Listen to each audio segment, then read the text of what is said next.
जय माता दी दोस्तों, आप सभी का स्वागत है मेरे YouTube चैनल अमृता एस्ट्रो में। अभी नवरात्र की शुरुआत 3 अक्टूबर से होने वाली है। शारदीय नवरात्रि है और नवरात्रि में एक बड़ा ही अहम पाठ होता है जिसके बारे में हमेशा चर्चा होती है। और ये पाठ कौन सा है? ये है दुर्गा सप्तशती का पाठ। मैं हमेशा जब भी नव दुर्गा यानी कि नवरात्र शुरू होते हैं तब दुर्गा सप्तशती के पाठ की हमेशा कहती हूँ कि दुर्गा सप्तशती के पाठ को आप जरूर कीजिए। अब दुर्गा सप्तशती का पाठ किस तरह से आप संपूर्ण कर सकते हैं 9 दिनों में, इसके बारे में मैं बताऊंगी। दुर्गा सप्तशती के पाठ से क्या क्या आपको लाभ मिल सकते हैं ये भी मैं आपको बताऊंगी, और किस तरह से आप इस पाठ को कर सकते हैं, या जो लोग दुर्गा सप्तशती का पाठ नहीं कर सकते हैं वो कौन से पाठ को कर सकते हैं। तो ये सारी जानकारी आपको आज की इस वीडियो में मिलने वाली है। बस एक छोटा सा रिक्वेस्ट है कि चैनल पर पहली बार आए हैं तो चैनल को जरूर सब्सक्राइब कर लें। तो 3 अक्टूबर से नवरात्र की शुरुआत हो रही है और 12 अक्टूबर तक ये 9 दिन माँ दुर्गा के 9 स्वरूप को समर्पित होंगे। कहते हैं माँ दुर्गा इन 9 दिनों में पृथ्वी पर वास करती है और माँ दुर्गा का हर एक भक्त अपने अपने तरीके से माँ दुर्गा को प्रसन्न करता है, मनाने लगता है अपनी खुशियों की प्राप्ति के लिए। उन्हीं से दुर्गा सप्तशती का पाठ करते हैं लोग, दुर्गा चालीसा का पाठ करते हैं, दुर्गा के महात्म्य को जानते हैं। अब बहुत सारे लोग ऐसे भी हैं जो कहते हैं कि हमारे पास वक्त नहीं है, दुर्गा सप्तशती का पाठ कैसे करें। उनके लिए भी मैं आज की इस वीडियो में बात करने वाली हूँ। देखिए, नवरात्रि में तो दुर्गा सप्तशती का पाठ होता ही है। अब नवरात्रि क्योंकि आने वाले हैं तो दुर्गा सप्तशती का पाठ करना बहुत ज्यादा आपको लाभ दे सकता है। अब लाभ की बात ना की जाए ऐसा भी नहीं हो सकता, क्योंकि हम ऐसे मनुष्य हैं जहां हर एक चीज अपने प्रॉफिट के लिए करते हैं। मंत्र का जप करना हो, पूजा पाठ करनी हो तो मांगने की जो लालसा है वो हमेशा मन में होती है। इस पाठ को करने से क्या मिलेगा या इस पाठ को करने से हमें क्या मिलेगा। तो मैं आपको बता दूं, दुर्गा सप्तशती का पाठ एक ऐसा पाठ है जिसको करने से आपको वो सब प्राप्त हो सकता है जो आपको जीवन में आवश्यक है। जो भी आपको जीवन में आवश्यक है, जिस चीज की भी आपको परेशानी है, धन की परेशानी है, विवाह ना होने की परेशानी है, संतान ना होने की परेशानी है, या फिर रोग है, रोगों से छुटकारा चाहिए, तो हर एक वो इच्छा दुर्गा सप्तशती के पाठों से हो सकती है। दुर्गा सप्तशती के 13 अध्याय होते हैं और 700 श्लोक होते हैं। अब 9 दिनों में इस पाठ को किस तरह से किया जाए, क्योंकि जॉब करने वाले भी हैं, दुकानदारी करने वाले भी हैं, बिजनेस करने वाले भी हैं, इतना वक्त नहीं होता है, कैसे इसको संपूर्ण किया जाए। तो सबसे पहले तो मैं आपको बताऊंगी कि किस तरह से आप इन 9 दिनों में इस पाठ को कर सकते हैं। उसके बाद मैं बताऊंगी कि आप इस दुर्गा सप्तशती की जगह पर क्या पाठ कर सकते हैं। सबसे पहले दुर्गा सप्तशती का पाठ संस्कृत में है, श्लोक के साथ है, 700 श्लोक है। श्लोक के साथ आप नहीं कर सकते हैं तो कोई बात नहीं है, आप उसका हिंदी में अनुवाद पढ़ सकते हैं। यहां सीधा होता है कि आप मां दुर्गा को कैसे प्रसन्न करते हैं, कैसे उस पाठ को करते हैं। तो आप हिंदी में उसको पढ़ सकते हैं, या फिर आप अपनी दुकान पर, आप अपने ऑफिस में, आप अपने घर पर आप उसको चलाकर भी रख सकते हैं, यानी उसका साउंड आप सुन सकते हैं। यूट्यूब पर चलाकर भी रख सकते हैं, जिस भी आवाज में आपको अच्छा लगे उस आवाज में आप उसको चलाकर रख सकते हैं। आपके घर में भी उसकी वाइब्रेशन जाएंगी, क्योंकि जब हम किसी भी म्यूजिक को सुनते हैं तो उसी म्यूजिक के अनुसार हमारे पैर भी थिरकते हैं। अगर कोई पंजाबी म्यूजिक चला है तो पंजाबियों की तरह, तो वैसे ही जब ये दुर्गा सप्तशती का पाठ चलता है तो उसकी जो वाइब्रेशन है वो भी हमारे घर को इफेक्ट करती है। लेकिन जब हम खुद से बोलकर करते हैं तो हमारे आंतरिक स्वरूप, हमारी पूरी बॉडी को वो प्रभावित करती है।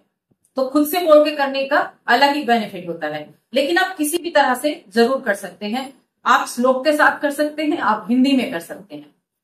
अब मैं बताऊंगी आपको कि किस तरह से। तो देखिए, जब आप इन 13 अध्यायों का पाठ करते हैं तो कैसे करते हैं। प्रथम दिन आप प्रथम अध्याय का पाठ कीजिए। जो पहला नवरात्र है उस दिन आप उसके पहले अध्याय का पाठ कीजिए। जब दूसरा नवरात्र होगा तो आप उसके दूसरे और तीसरे अध्याय का पाठ कीजिए, और जब तीसरा नवरात्र होगा तो आप उसके चौथे अध्याय का पाठ कीजिए। ये आप एक बार नोट जरूर करके रखिए अगर आप करना चाहते हैं तो। चौथा जो नवरात्र होगा उस दिन आप 5वां, 6ठा, 7वां और 8वां ये 4 अध्याय आपको कंप्लीट करने हैं। जब 5वां नवरात्र आएगा तो आपको 9वां और 10वां अध्याय कंप्लीट करने हैं। उसके बाद आ गया आपका 6ठा नवरात्र, तो 11वें अध्याय को आप कंप्लीट कीजिए। फिर आपका 7वां नवरात्र है तो आप 12वां और 13वां इन अध्याय को कंप्लीट करके इस दुर्गा सप्तशती के पाठ को कंप्लीट कर सकते हैं। और जो अष्टमी का दिवस आएगा, दुर्गा अष्टमी का दिन आएगा, उस दिन आप कथा, हवन वगैरह आप करें। जो हवन करते हैं उस हवन को आप कंप्लीट कर सकते हैं। कुछ लोगों के यहाँ दुर्गा अष्टमी के दिन कंजक जिमाई जाती है, उस दिन कंजक का काम करें। और फिर नव दुर्गा जो नवमी का दिन होता है उस दिन आप कंजक का काम कर सकते हैं, जिनके यहाँ ये इस दिन नव दुर्गा के 9वें दिन कंजक का कार्य होता है, यानी कि कंजक को जिमाया जाता है। तो इस तरह से आप दुर्गा सप्तशती का पाठ भी कर सकते हैं। इतने पावरफुल मंत्र इस दुर्गा सप्तशती के पाठ में होते हैं कि आपकी हर एक इच्छा पूरी हो सकती है। बहुत पावरफुल मंत्र दुर्गा सप्तशती के पाठ में, इसलिए मैं हमेशा बोलती हूँ नवरात्रि में, अपनी पिछली वीडियोस में भी मैंने बताया है कि दुर्गा सप्तशती का पाठ नवरात्रि में आप जरूर कीजिए। तो ये तो है दुर्गा सप्तशती का पाठ। अब बात करते हैं उस पाठ की कि अगर आप दुर्गा सप्तशती का पाठ नहीं कर सकते हैं तो आप क्या कर सकते हैं। तो देखिए यहां बात की जाएगी सिद्ध कुंजिका स्तोत्र। आप इतना लंबा पाठ नहीं कर सकते हैं, 700 श्लोक का नहीं कर सकते हैं, आपके पास वक्त बहुत कम है। इन 9 दिनों में आप 15-20 मिनट का वक्त तो निकाल ही सकते हैं, 15 से 20 मिनट लगेंगे इसको करने में। सिद्ध कुंजिका स्तोत्र ये भी आपको उतना ही लाभ देती है जितना कि दुर्गा सप्तशती का पाठ देता है, ठीक उतना ही लाभ इसको करने से मिलता है। और 15 से 20 मिनट ही इसको करने में लगते हैं। जो लोग इस सिद्ध कुंजिका स्तोत्र का पाठ करते हैं उनको पता है कितना वक्त लगता है और क्या बेनिफिट इससे आपको देखने को मिलते हैं। आप अपनी किसी भी कामना को लेकर इसका पाठ कर सकते हैं। अब पाठ कैसे करें, तो आप मार्केट में जो पूजा स्थल, जो पूजा की दुकानें हैं, वहां से पूजा सामग्री की जो दुकानें हैं वहां से आप इसकी एक जो धार्मिक पुस्तक होती है वो आप ले सकते हैं। किसी भी प्रेस की ले सकते हैं, गीता की हो तो गीता प्रेस की हो तो ज्यादा अच्छा है, बाकी किसी भी प्रेस की ले सकते हैं आप। वहां उसको करने का पूरा आपको एक वर्णन दिया गया है, किस तरह से आपको इस पाठ को करना है, कैसे आपको उस जो पुस्तक है उसको रखना है और किस तरह से आपकी सारी विधि उसमें दी हुई है। या फिर आप ऑनलाइन भी निकाल सकते हैं, ऑनलाइन पीडीएफ भी आजकल आ रही है, उसमें आप निकाल सकते हैं, जहां पाठ विधि के नाम से पूरी ऑनलाइन आपको मिल जाएगी, लैपटॉप पे, मोबाइल पे, जिस तरह से भी। या फिर आप सिद्ध कुंजिका स्तोत्र इसका पाठ कर सकते हैं।